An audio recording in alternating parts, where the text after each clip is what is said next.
Hello friends, सोनालीच्या किचनमध्ये तुम्हा सर्वांचं खूप खूप मनापासून स्वागत आहे.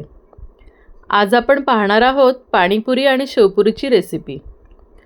चला तर मग आपण स्टेप बाय स्टेप बघूयात कशी बनवायची ते. सर्वप्रथम इथे मी रगडा बनवणार आहे. रगडा बनवण्यासाठी मी 200 ग्राम पांढरे वाटाणे घेतले आणि त्याला स्वच्छ धुवून 2 दिवस भिजत ठेवलं. 1 दिवस फ्रीजच्या बाहेर आणि 1 दिवस फ्रीजमध्ये. वाटाणे जास्त वेळ भिजवले की ते शिजवायला सोपे जातात. आता हे भिजवलेले वाटाणे मी कुकरमध्ये घेतले आणि त्यात साधारण 2 ग्लास इतकं पाणी टाकलं. 1 ते 1.5 चमचा मीठ टाकलं. अर्धा चमचा हळद टाकली आणि सोबतच 3 बटाटे चिरून घातले. त्यानंतर त्यात मी 1 चमचा धने पावडर आणि अर्धा चमचा जिरे पावडर ॲड केली. अर्धा चमचा काश्मीरी लालसुद्धा ॲड केलं आणि मग सगळं हे प्रॉपर स्टर करून घेतलं. कुकरचं झाकण घट्ट बंद केलं आणि मीडियम फ्लेमवर 3 शिट्ट्या काढल्या. कुकरची वाफ निघून गेल्यानंतर झाकण उघडून पाहिलं. खूप छान वाटाणे शिजले आहेत. आता ह्या वाटाण्यांमध्ये मी जे बटाटे टाकले होते त्या बटाट्यांपैकी एक बटाटा शेवपुरीसाठी मी वेगळा काढून घेतला आहे आणि बाकीचं मिश्रण छान मॅश करून घेतलं. इथे तुम्ही मॅशरच्या सहाय्याने एकदम परफेक्ट प्रॉपर मॅश करू शकता. बटाटे आणि वाटाणे चांगले एकजीव झालेले आहेत. तुम्हीसुद्धा इथे बघू शकता किती छान रगडा बनून तयार आहे. हा रगडा रेडी झाला आहे. तुम्हाला अजून पातळ कन्सिस्टन्सी हवी असेल तर तुम्ही यात पाणीसुद्धा ॲड करू शकता. आता ह्यावर चिरलेली कोथिंबीर ॲड करायची आहे आणि तर तयार आहे आपला मस्त रगडा.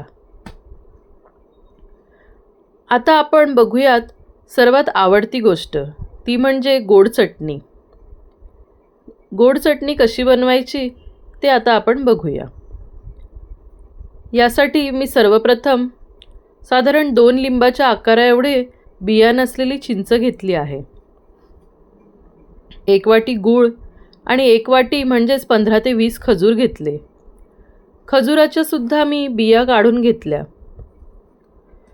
एका पातेल्यात साधारण 2 ग्लास पाणी घेतलं आणि त्यात हे सगळे जिन्नस ॲड केले आणि 15 ते 20 मिनिटं छान शिजवून घेतले.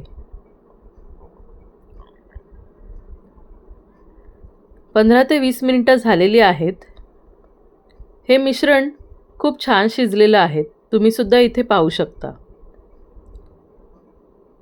हे मिश्रण थोडं कोमट झाल्यानंतर शिजलेलं चिंच, खजूर हे मी जाळीच्या सहाय्याने ड्रेन करून घेतलं आणि मिक्सरमध्ये वाटून घेतलं. मिश्रण वाटून झालेलं आहे. किती छान पेस्ट तयार झालेली आहे. ही पेस्ट आता ड्रेन केलेल्या पाण्यात मस्त मिक्स करून घ्यायची आहे. तुम्ही चव वाढवण्यासाठी यामध्ये पाव चमचा काळं मीठसुद्धा ॲड करू शकता. त्यामुळे टेस्ट अजून छान लागेल. तर फ्रेंड्स, तयार आहे आपली आंबट-गोड अशी चटणी. फारच सुंदर लागते ही टेस्टला, चटपटीत. आता आपण बघूयात तिखट चटणी कशी बनवायची. त्यासाठी सर्वप्रथम मी वाटीभर पुदिन्याची पानं घेतली. त्यात 1 वाटी कोथिंबीर घेतली. हे दोन्ही जिन्नस छान स्वच्छ धुवून घेतले. साधारण 4 ते 5 हिरव्या मिरच्या घेतल्या आहेत. हिरव्या मिरच्या वापरताना मी डार्क ग्रीन कलरच्या मिरच्या वापरते, ज्या चवीला जास्त तिखट असतात. म्हणून 4 ते 5 एवढ्याच ॲड करते. सोबतच 1 ते 1.5 इंच आल्याचा तुकडा घेतला आहे आणि हे सगळं जिन्नस मिक्सरच्या भांड्यामध्ये छान बारीक वाटून घेतलं आहे. तुम्हीसुद्धा बघू शकता फ्रेंड्स, छान ग्रीन पेस्ट अशी तयार आहे. यामध्ये सुद्धा पाव चमचा काळं मीठ ॲड करायचं आहे आणि तुमच्या आवश्यकतेनुसार तुम्ही पाणीसुद्धा ॲड करू शकता.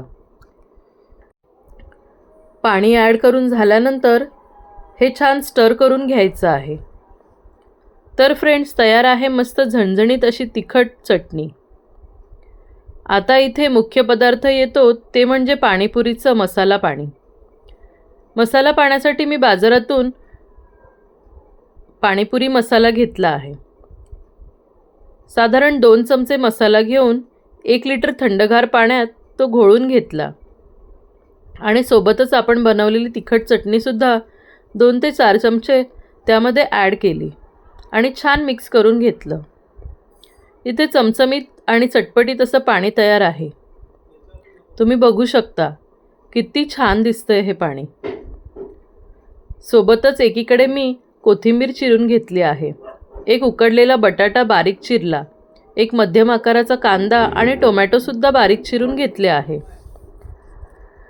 चला तर मग, तयार आहे छान आपली पाणीपुरी. आता मस्त तुम्ही ताव मारू शकता ह्या पाणीपुरीवर आणि होममेड असल्यामुळे तुम्हाला हवं तितकं तुम्ही खाऊ शकता.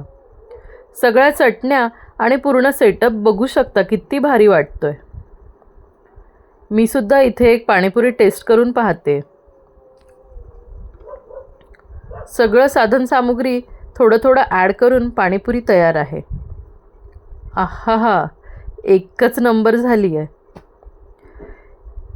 इथे मी छानपैकी कांदा, बटाटा, टोमॅटो, डाळिंबाचे दाणे आणि शेव टाकून शेवपुरीसुद्धा बनवलेली आहे. तुम्हीसुद्धा या दोन्ही रेसिपी घरी नक्की ट्राय करा आणि मला कमेंट बॉक्समध्ये कळवा कसे होत आहेत त्या. माझी तर ही फेवरेट रेसिपी आहे. तर फ्रेंड्स, ही रेसिपी आवडल्यास लाईक आणि शेअर करा आणि अशाच छान छान रेसिपींसाठी माझ्या चॅनेलला सबस्क्राईब करायला विसरू नका. तोपर्यंत खाओ, खिलाओ और खुश रहो. भेटूयात पुन्हा नव्या रेसिपीसह. थँक्यू.